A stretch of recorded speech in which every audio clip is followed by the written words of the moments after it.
오늘은 신명기 2장을 중심으로 해서 아모리 왕 시혼과의 전쟁, 이런 제목으로 말씀을 나누겠습니다. 신명기 1장부터 4장까지는 모세가 지난 40년간의 역사적인 교훈을 통해 가지고 이스라엘 백성들, 특별히 출애굽 제2세대를 교육하는 그런 내용입니다. 그런데 40년 동안 많은 일이 일어났어도 그 가운데 두 가지 사건만을 모세가 강조를 하는 것입니다. 하나는 출애굽 제1세대가 가데스 바네아에서 불신앙으로 40년간 방황하는 형벌을 받은 사건, 그리고 또 하나는 출애굽 제2세대가 이제 40년 말에 믿음과 순종으로 요단 동편의 아모리 왕 시혼, 그리고 바산 왕 옥, 이 두 사람을 점령을 하고 요단 동편의 땅을, 트랜스 조르단이라고 불리우는 요단 동편의 땅을 차지한 사건입니다. 오늘은 아모리 왕 시혼과의 전쟁을 살펴보고 다음 주에는 바산 왕 옥과의 전쟁을 살펴보고자 합니다. 구약 시대에는 하나님이 이스라엘 백성들에게 이 가나안 7족, 가나안 7족은 7족속인데 그 대표가 아모리 족속이에요. 그러니까 아모리 족속하면 가나안 7족의 대표입니다.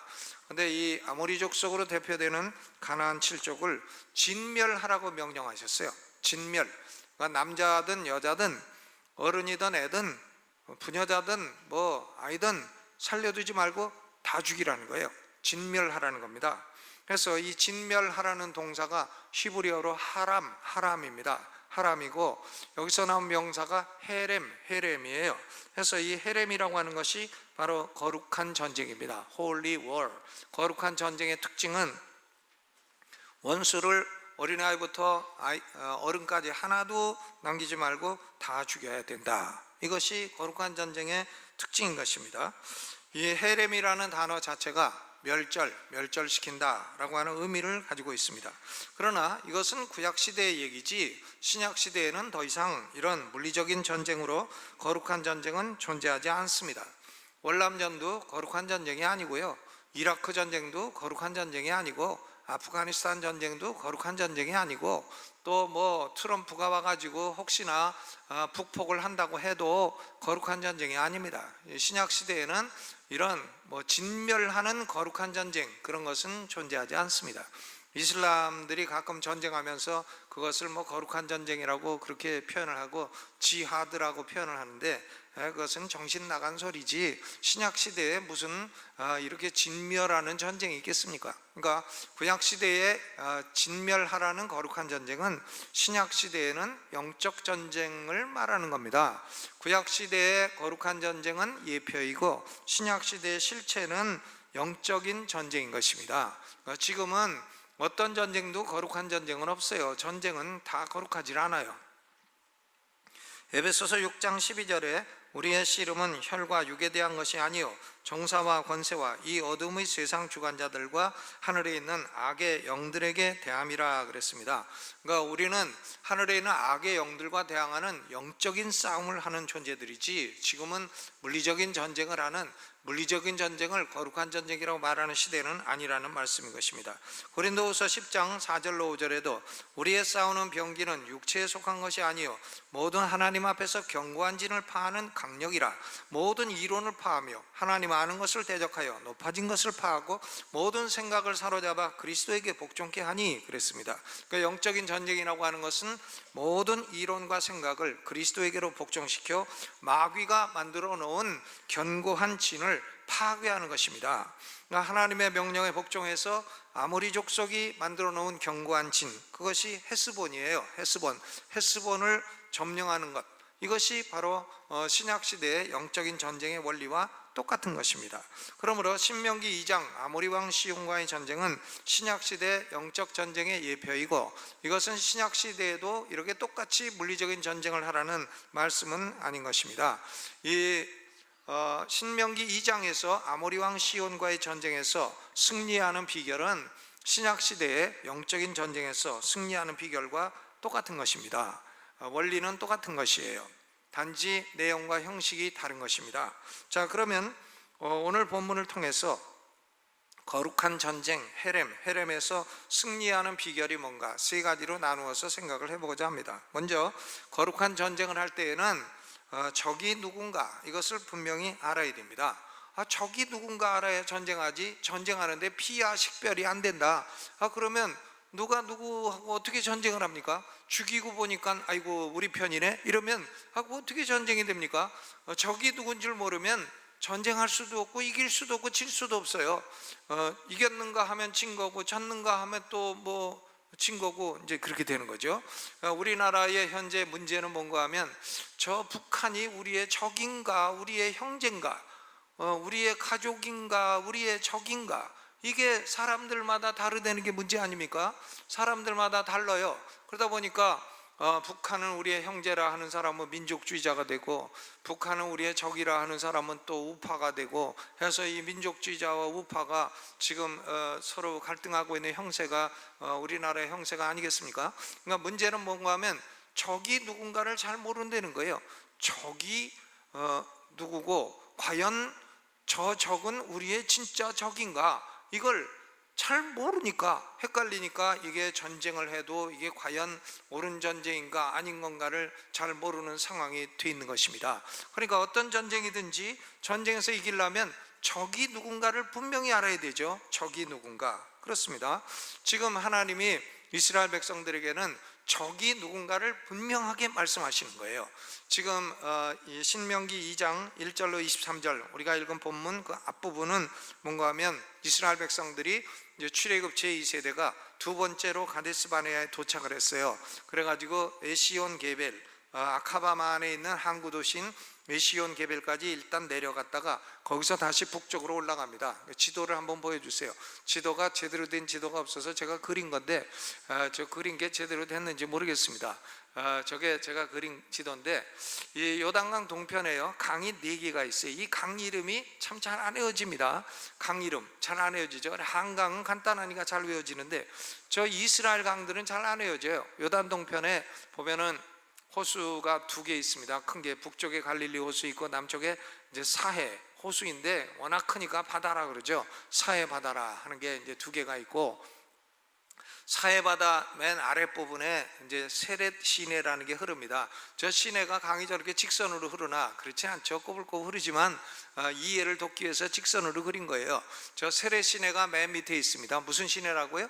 세렛 시내, 세렛입니다. 그 세렛 시내 아랫부분은 에서의 후손인 에돔 땅이에요. 에돔 땅. 야곱의 그 쌍둥이 형인 에서의 후손이 살고 있는 에돔 땅.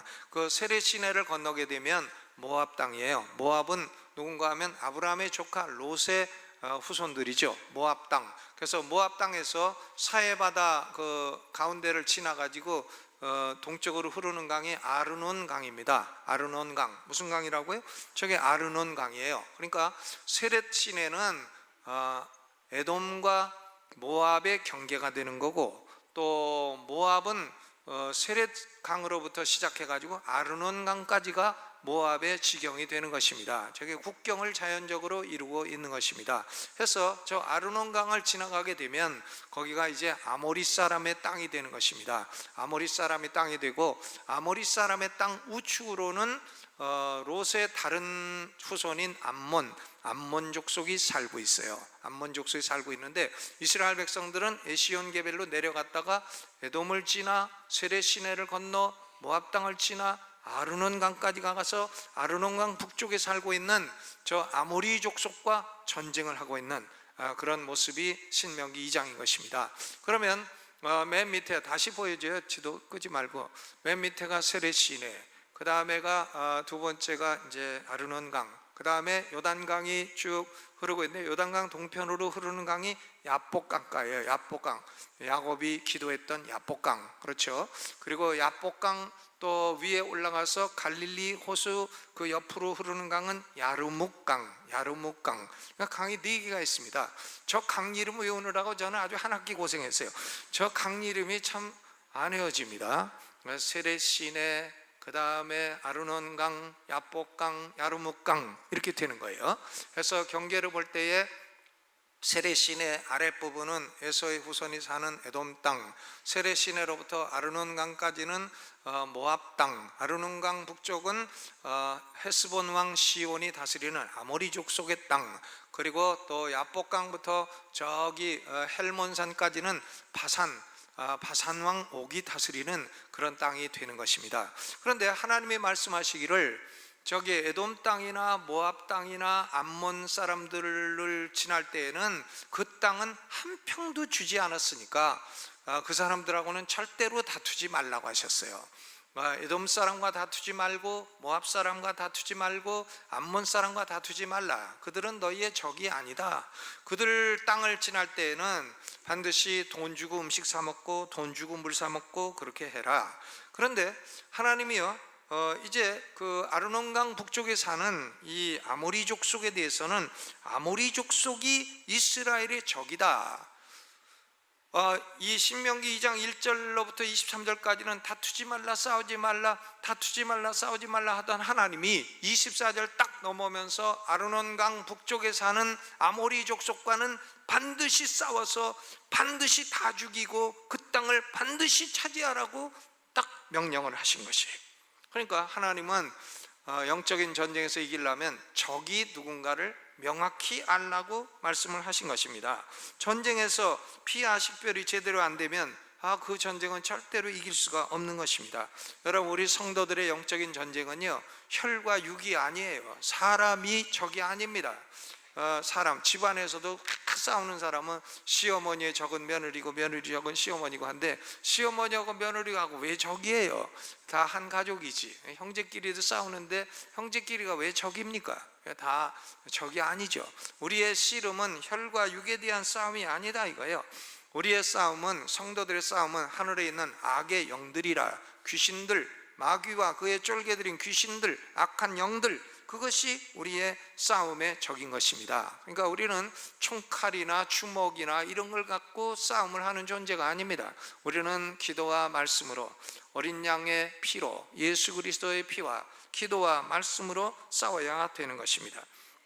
하나님은 왜 아모리 족속을 적으로 삼고 싸우라고 말씀을 하시나?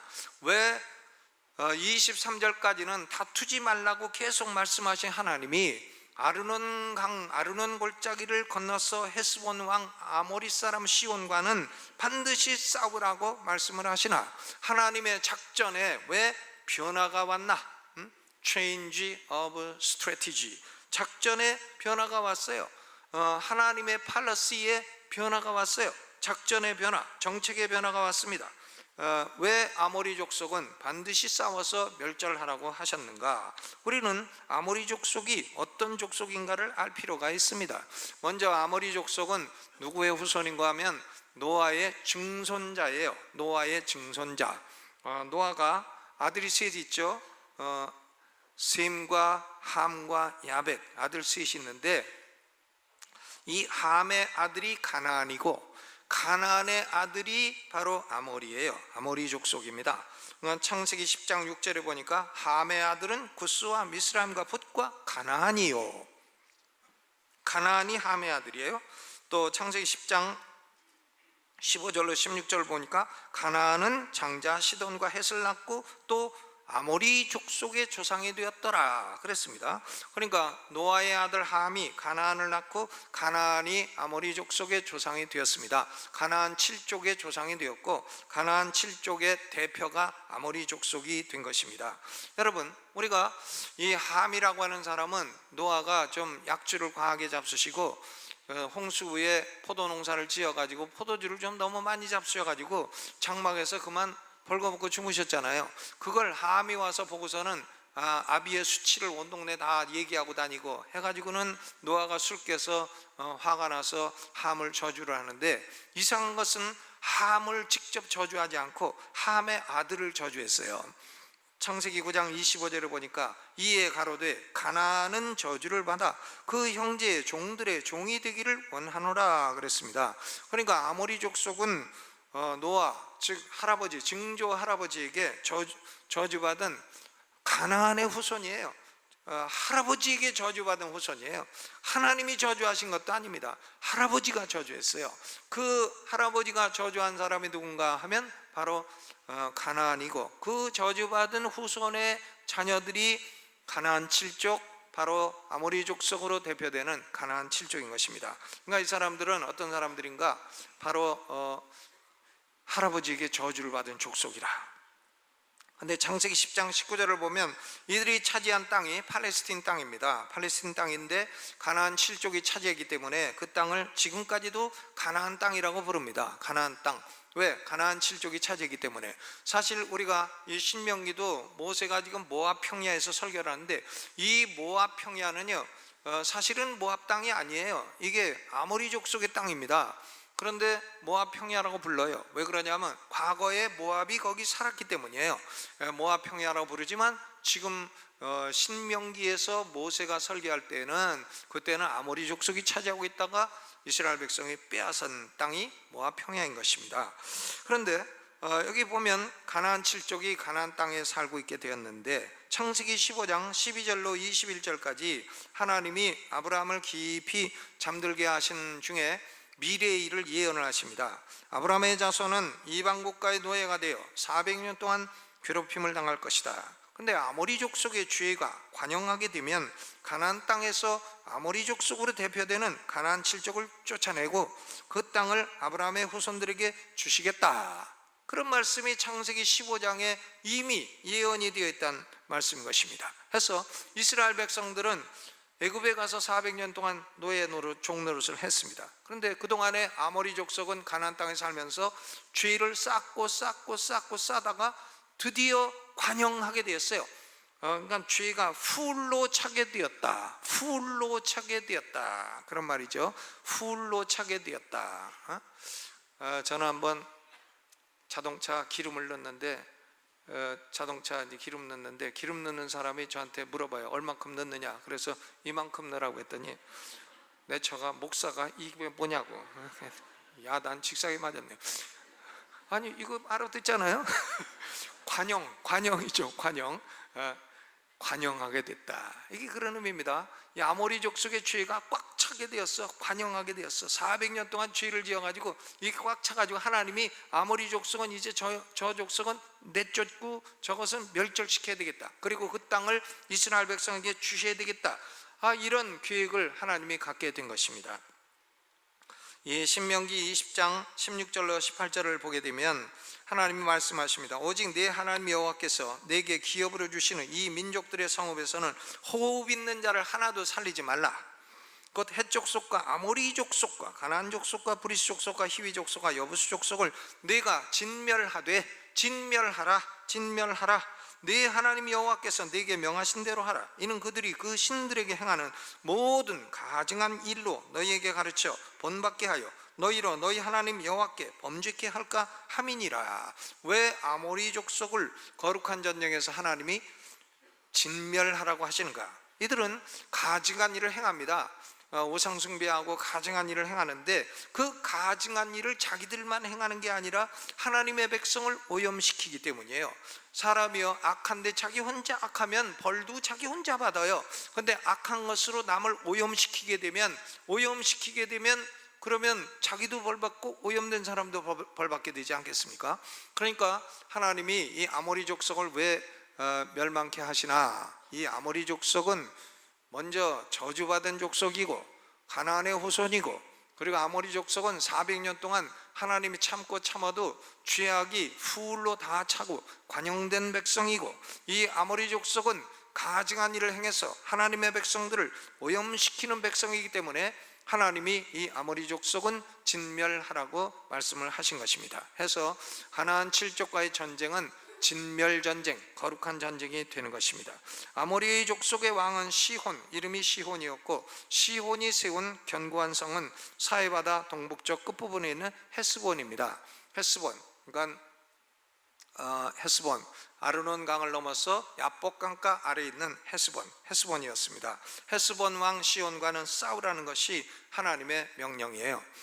여러분, 우리가 참 집안에서도 싸우고 국가에서도 싸우고 또 보면 교회에서도 싸우고, 그런데 우리는 때로 이 싸우는 사람이 적인가 친구인가 이게 좀 헷갈릴 때가 많죠. 때로는 적이었다, 때로는 친구 됐다가 또 친구가 적 됐다가 적이 친구 됐다가, 이게 피하가 좀 식별이 안 되는 경우가 많이 있어요. 왜 그런가? 우리의 싸움의 대상이 혈과 육이 아니기 때문에 그렇습니다. 혈과 육은 우리의 싸움의 대상이 아니에요. 우리의 싸움의 대상은 정사와 보좌와 권세와 하늘에 있는 악의 영들인 줄로 믿으시기를 바랍니다. 악한 영들과 싸우는데 뭐 주먹으로 싸우겠어요? 귀신하고 주먹으로 싸웁니까? 기도와 말씀, 경건으로 싸우시기를 주의 이름으로 축원합니다. 두 번째, 그러면 거룩한 전쟁에서 이기려면 어떻게 해야 되나? 하나님의 임재가 절대적인 승리의 비결이에요. 하나님이 함께하는 편이 이기는 겁니다. 하나님이 함께 계시지 않는 편은 지는 거예요, 무조건. 그러면 하나님이 함께 하시면 어떻게 되나? 하나님은 먼저 승리하리라는 약속을 주십니다. 신명기 2장 24절에 내가 헤스본 왕 아모리 사람 시온과 그 땅을 내 손에 붙이리라. 내 손에 붙인다. 신명기 2장 31절에도 때 여호와께서 내게 이르시되 내가 비로소 시온과 그 땅을 내게 붙이노라. 내가 이긴다. 아모리 왕 시온이 아무리 강해도 내가 이긴다.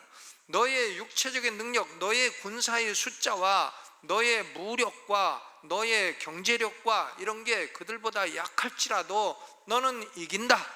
왜? 내가 너와 함께해서 승리를 주겠다. 첫째로 하나님이 약속을 주십니다. 그러면 하나님은 약속만 주시고 마나 그건 아니고요.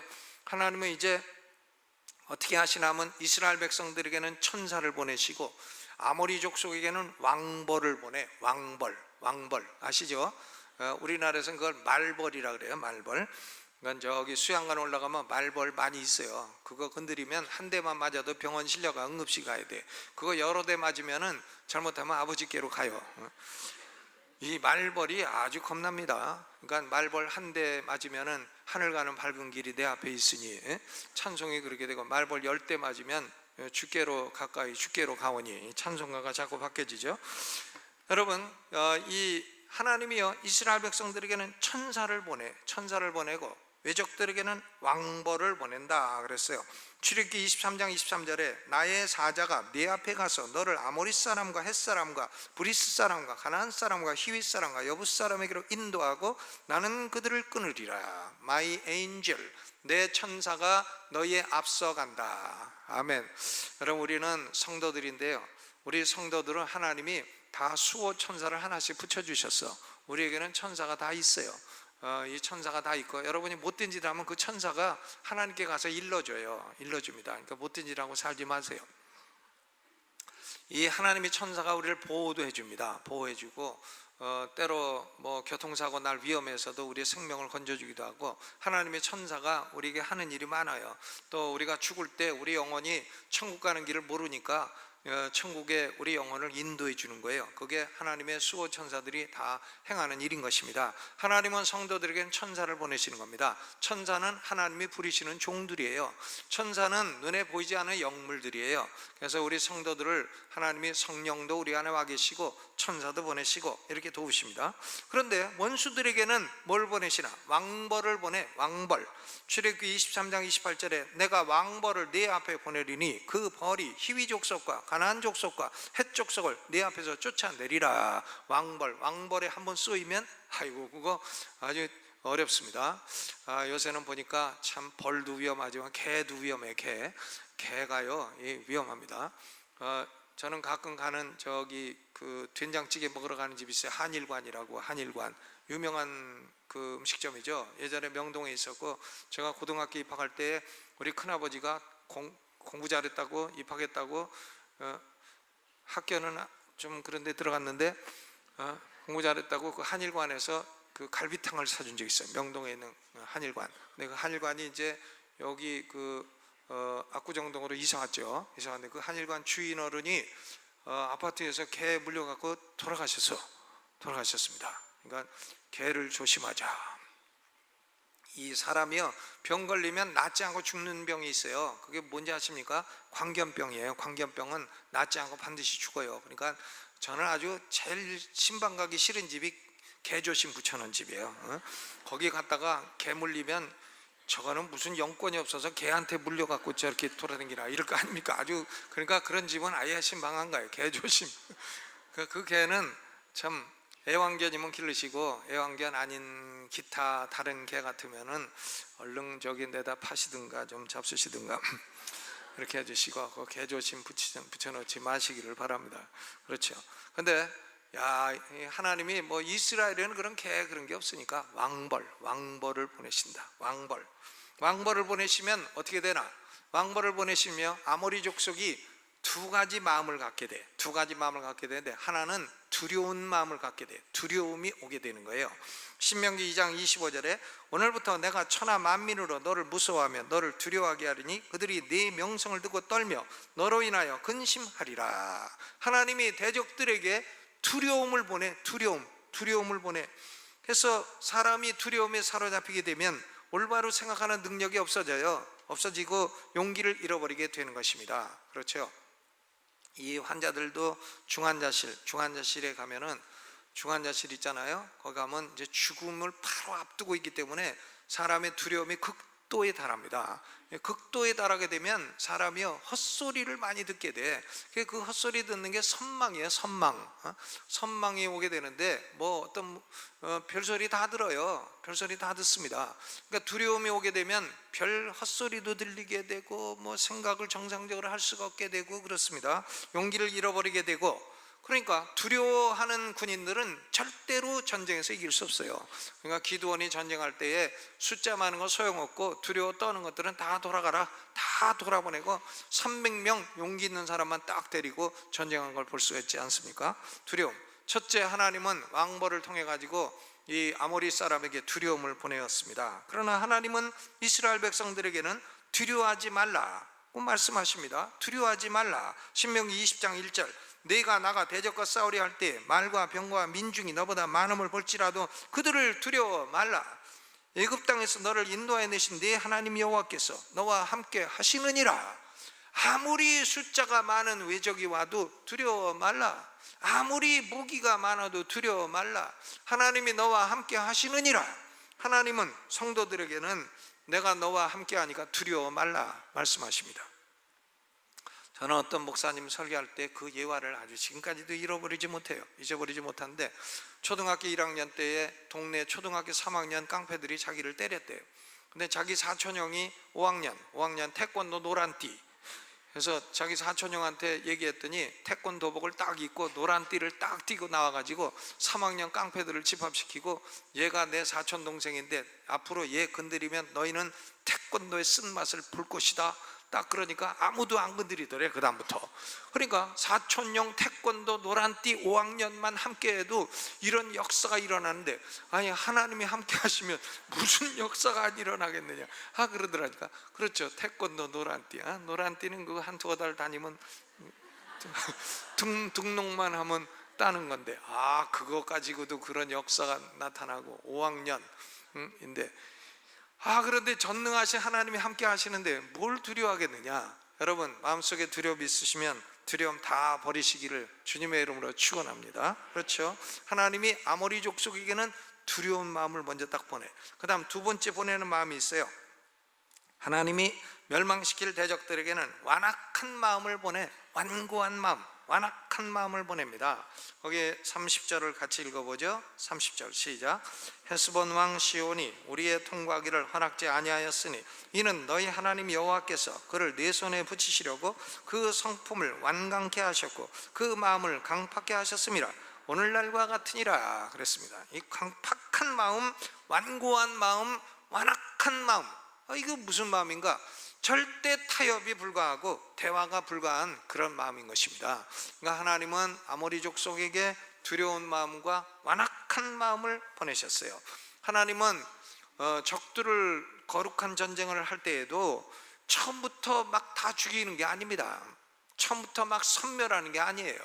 하나님은 먼저 이스라엘 백성들에게 평화 선언을 하라고 말씀하십니다. 신명기 20장 10절로 13절에 네가 어떤 성읍으로 나아가서 치료할 때에 그 성에 먼저 평화를 선언하라.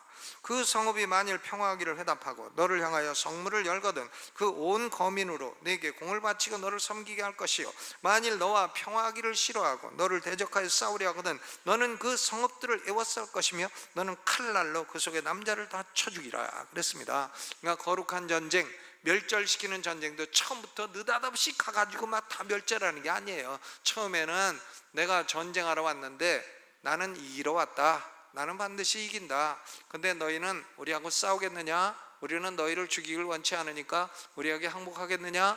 평화 선언을 하려는 거예요. 근데 그 평화 선언을 받아들이지 않으면 그 다음에는 멸절시키라 하는 말씀인 것입니다. 저는 미국의 그 권투 선수 마이웨더인가 메이웨더인가 얼마 전에 권투했던 그 사람 있잖아요. 마이웨더 했는데 난 그 사람을 좀 좋지 않게 생각합니다. 왜 그러냐면은 그 사람이 예전에 권투를 하는데 상대방 선수하고 이렇게 처음에 인사를 해요. 이렇게 하고 인사를 하는데 인사를 하고 있는 상대방 선수를 2대 때려가지고 KO시킨 적이 있어요. 그래서 저는 그 사람이 약간 좀 치사한 놈이다 이렇게 생각을 하고 있습니다. 근데 뭐 그 사람이 내 설교는 안 듣겠죠, 설마. 그렇죠. 이스라엘 백성들도 뭐 이렇게 남들이 평화를 선언하는데 느닷없이 막 어퍼커트 때리고 KO시키고 그러지 않습니다. 먼저 평화를 선언해요. 그리고 받아들이지 않으면 그 다음에 거룩한 전쟁을 수행을 하게 되는 것입니다. 모세가 이 절차대로 그대못 광야에서 그대못 광야가 아르논강 바로 밑에 있습니다. 그대못 광야에서 헤스본 왕 시온에게 사자를 보내가지고 평화의 말로 이르렀습니다. 우리가 도보로 네 땅을 지나게 했고 대로로만 지나게 했고 양식도 돈 주고 사겠고 물도 돈 주고 먹겠고 그러니까 우리를 통과하게 해달라. 우리는 목적지가 너희 땅이 아니고 가나안 땅이다. 그러니까 우리가 지나만 갈 테니까 너희는 우리를 지나가게 하라. 그런데 아모리 왕 시온은 이미 완악한 마음을 가지고 있어요. 그러니까 이 평화의 제안을 거절합니다. 하나님이 그를 이스라엘의 손에 붙이시고자 그 성품을 완강하게 하셨고 그 마음을 강팍하게 하셨다 그랬습니다. 위대한 종교개혁가인 마르틴 루터가요, 하나님이 아모리 왕 시온의 마음을 강팍하게 하셨다, 하나님이 바로 왕의 마음을 강팍하게 하셨다 하는 말씀으로 인해서 신학적인 갈등을 겪게 되었습니다. 그래서 우리가 구약성경 출애굽기를 보게 되면 바로 왕의 마음이 강팍해졌다 하는 말씀이 20번 나와요. 20번 나오는데 이 마르틴 루터가 세 보니까 10번은 자기 스스로 완악해졌다 이렇게 기록이 되어 있고 10번은 하나님이 완악하게 하셨다 이렇게 기록되어 있습니다. 그러니까 하나님이 완악하게 하셨다는 게 절반, 스스로 완악한 마음을 가졌다는 게 절반. 그러니까 마르틴 루터가 이거 스스로 완강하게 된 건가 하나님이 완악하게 해주신 건가 이걸 가지고 고민을 하다가 드디어 결론을 내리기를 하나님은 바로 왕이나 아모리 왕 시온의 마음속에 완악한 마음을 주입하신 것은 아니다. 하나님이 그런 마음을 집어넣어 주신 것은 아니다. 단지 그들 마음속에 존재하고 있는 완악한 마음을 하나님이 드러내신 것뿐이다. 이렇게 루터가 설명을 했습니다. 루터는 역시 머리가 참 좋은 사람이에요. 그러니까 하나님은 누구에게든지 악을 주입하는 하나님이 아니에요. 이미 그 사람 속에 있는 악을 드러내시고 충분히 악이 존재하고 있어요. 그 악을 드러내시고 그 드러내셔서 심판하시고 하나님의 목적을 이루시는 것입니다.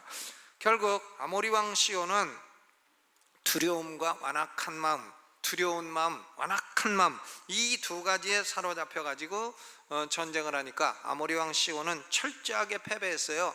완전히 패배하고 아모리 왕 시온의 통치를 받는 백성들은 한 명도 살아남지 못했어요.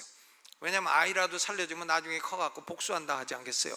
한 명도 살려주지 않고 다 죽이게 되었습니다. 그리고 이스라엘 백성은 완벽한 승리를 거두게 되었습니다. 요단 동편 아르논강 북쪽에 있는 야하스에서 전쟁을 해서 대승리를 거두게 되었습니다.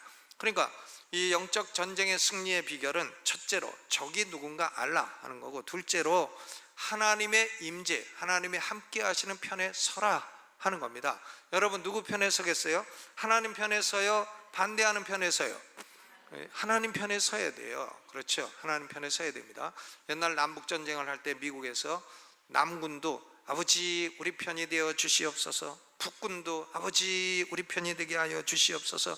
그러면 여러분이 하나님 입장이면 남군 편이 돼요? 북군 편이 돼요? 좀 헷갈리실 것 같죠? 그런데 그 링컨 대통령이 말하기를 그렇게 기도하지 말고 하나님 우리가 하나님 편이 되겠습니다 이렇게 기도하라 가르쳐 준 적이 있습니다. 하나님 편이 되어야 됩니다. 우리가 마귀 편 되어서는 안 되고, 마귀 편 되면 절대로 지는 거고 영원히 망하는 거고, 하나님 편이 되면 이길 줄로 믿으시기를 주님의 이름으로 축원합니다. 근데 오늘날 우리나라 사람들이요, 마귀 편돼서 사는 사람이 많아요. 마귀 편이 되어가지고 하나님을 대적하고 예수 그리스도의 복음을 대적하고 성경을 대적합니다. 어리석은 짓이에요. 그러면 성경 대적하고 예수님 대적하면 무슨 구주가 있으신가요? 누가 구주신가요? 누가 우리의 영원을 책임져 주실 분이 또 따로 계신가요? 아무도 없으면서 그러시네요. 그러니까 그건 어리석은 사람인 것입니다. 여러분, 하나님은 살아계시고 우리의 구주 예수 그리스도는 죽은 자 가운데 살아나셔서 부활하셔서 영원히 살아계신 우리의 참 구주이신 줄로 믿으시기를 주님의 이름으로 축원합니다. 전쟁에 이기려면 하나님의 편에 서야 돼요. 세 번째로, 거룩한 전쟁에서는 하나님의 백성들의 믿음과 순종이 승리의 결정적인 요인이에요. Faith and obedience. 믿음의 대상은 하나님의 약속의 말씀이에요. 뭘 믿나? 하나님의 약속의 말씀을 믿는 거예요. 순종의 대상은 하나님의 명령이에요. 무엇에 순종하나? 하나님의 명령에 순종하는 것입니다. 하나님은 아모리 족속과 싸우라고 명령하시기 때문에 순종하고, 또 승리를 주시겠다고 약속하시기 때문에 그 약속을 믿는 것입니다. 하나님의 백성들에게는 무기가 많다든가 숫자가 많다든가 돈이 많다든가 권력이 많다든가 그런 것들은 하나도 중요하지 않아요. 하나님의 백성이 무슨 세상에서 출세했다, 잘 나간다, 그런 것 중요하지 않아요. 그런 것으로 이겼다면 하나님께 영광 돌리지 않죠. 하나님이 도와주셨나, 내가 능력이 있어 그렇게 됐지, 내가 힘이 있어 그렇게 됐지, 하나님이 도와주시기는 쥐뿔 뭘 도와주시나, 그럴 거 아닙니까? 그러니까 하나님은요, 약한 자를 도와주십니다. 그래야 하나님께 영광을 돌리니까요. 38년 전 출애굽 제1세대나 38년 후 출애굽 제2세대나 군사 숫자는 완전히 동일해요. 20세 이상 남자는 다 60만이에요. 똑같습니다. 몇 명 차이지 완전히 동일해요. 그런데 제1세대는 믿음과 순종이 없었습니다. 아버지 세대고 할아버지 세대인데 나이만 들으셨지 믿음이 없고 순종이 없어요. 그런데 제2세대는 어리지만 믿음과 순종이 있었다 하는 것입니다. 그러니까 하나님을 향한 신앙은 나이와 상관이 없어요. 나이가 많아도 불신앙적인 사람이 있고 어려도 신앙적인 사람이 있는 것입니다. 그러니까 제1세대는 믿음과 순종이 없었고 제2세대는 믿음과 순종이 있었다는 말씀인 것입니다. 이 믿음과 순종이 승리의 비결이고 축복의 비결이라, 이것을 가르치는 것이 신명기 사관입니다. 신명기는 1페이지부터 끝페이지까지 하나님의 백성들은 믿음과 순종이 있어야 된다. Faith and obedience. 믿음과 순종이 결국 영원한 승리의 비결이 된다 하는 것을 말씀을 하고 가르치는 것입니다. 이스라엘 백성들의 순종은 37절에도 나타나 있습니다. 암몬 사람 건드리지 말라 하니까 암몬 사람의 땅 야복 강가와 산지에 있는 성읍들은 가까이 하지도 아니했다. 하나님 말씀에 철저히 순종합니다. 이제 결론을 짓겠는데요, 우리의 신앙생활에서 이 영적인 싸움은 피할 수가 없어요.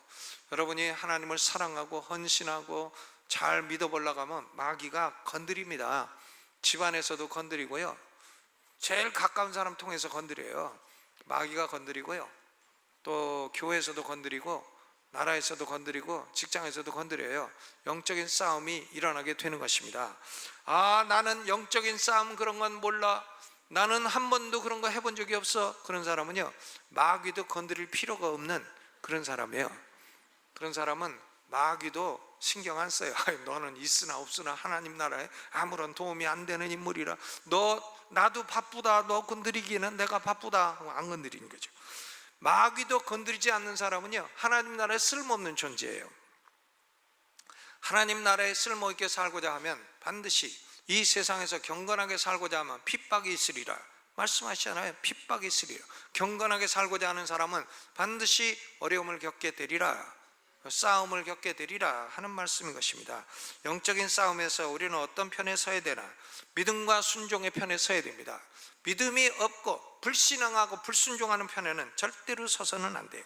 그리고 우리는 어떤 편에 서야 되나? 하나님의 임재가 있는 편에 서야 돼요. 하나님의 임재가 있는 편에.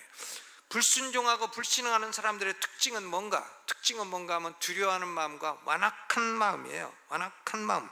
두려워하는 마음과 완악한 마음을 가지고 하나님의 역사를 대적하는 사람들에게는 하나님이 뭘 보내시나? 왕벌을 보내신다. 왕벌을 보내신다. 그러니까 우리는 왕벌은 저리 가고 왕벌은 가라 하고 우리에게 하나님이 뭘 보내주셔? 하나님의 사자, 천사를 보내주셔서 우리를 인도하시고 도와주실 줄로 믿습니다. 우리 성도들은 마귀는 이미 패배한 존재예요. 예수님이 십자가에서 죽으시고 부활하실 때 마귀의 머리통을 딱 깨어났어요. 마귀는 머리통이 완전히 깨진 존재예요. 머리통 칭칭동이고 계급장 다 떨어졌어. 원래 하늘에서 루시퍼 높은 천사인데 계급장 다 떨어져서 무등병이 되었어요. 이 땅에 찍혀버렸습니다. 마귀는 우리가 무서워할 존재가 아니에요. 더구나 그 마귀 쫄개인 귀신들은 무서워할 존재가 아닌 것입니다. 우리는 이긴 부대, 승리 부대에 소속되어 있고 우리는 넉넉히 이기는 자입니다. 우리는 믿음으로 나아가면 이 생에도 이기고 내세에도 이기고 영원히 이기는 성도가 될 줄로 믿습니다. 넉넉히 이기는 자, 주먹 딱 내고 한번 해보시죠. 나는 넉넉히 이긴다. 아멘. 이왕 손 들었으니까 오른손 들고 주여 한번 크게 부르고 내가 믿음과 순종으로 항상 하나님의 임재 가운데 넉넉히 영적 전쟁에서 승리하는 성도가 되게 하여 주옵소서. 우리 주여 크게 부르고 통성 기도합니다. 주여.